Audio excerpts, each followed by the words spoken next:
I recently read a book by an author called Stephen Guys, and it's called How to Be Imperfect.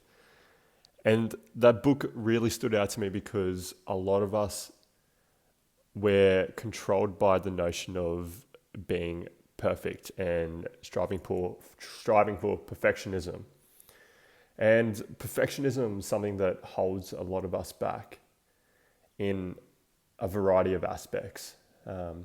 And it's normally something that you as a person, you care about the most. So an example is if you care about going to the gym, okay, you might have really high standards for yourself. And for you to go to the gym, everything must line up. So the weather must be good. You must be feeling motivated.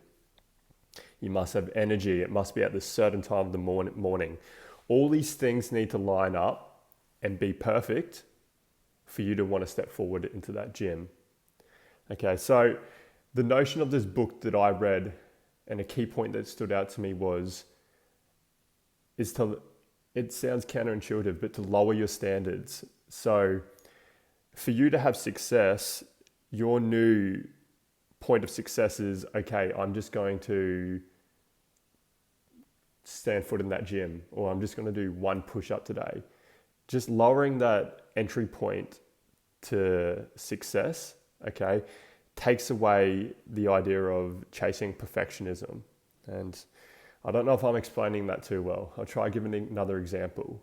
So with guys, for instance, a lot of young guys focus on meeting women, okay? And around that, you'll have this big, I know a lot of guys that have this big story in their head of it needs to go perfect. I need to be like James Bond when I'm talking to someone, and that puts a lot of pressure around having this perfect scenario play out.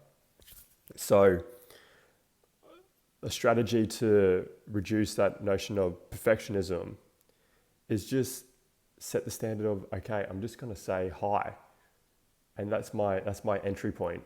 And if I've said hi to someone, that's a success, that's a win. And what happens is we build upon these successes, okay, and you gain more confidence by building upon this success. So that was the notion of that book I read, and it's the idea that perfectionism isn't healthy for us, and we should rather strive for imperfection and embrace that. So I wrote down something that stood out to me. It was, those who simplify and make success easier than failure are going to get into success cycles. Okay, and then when you keep hitting those success targets over and over, you're going to gain momentum. So yeah, that's the idea of that notion of striving for imperfection over perfection, and being counterintuitive, but lowering your standards to get that entry point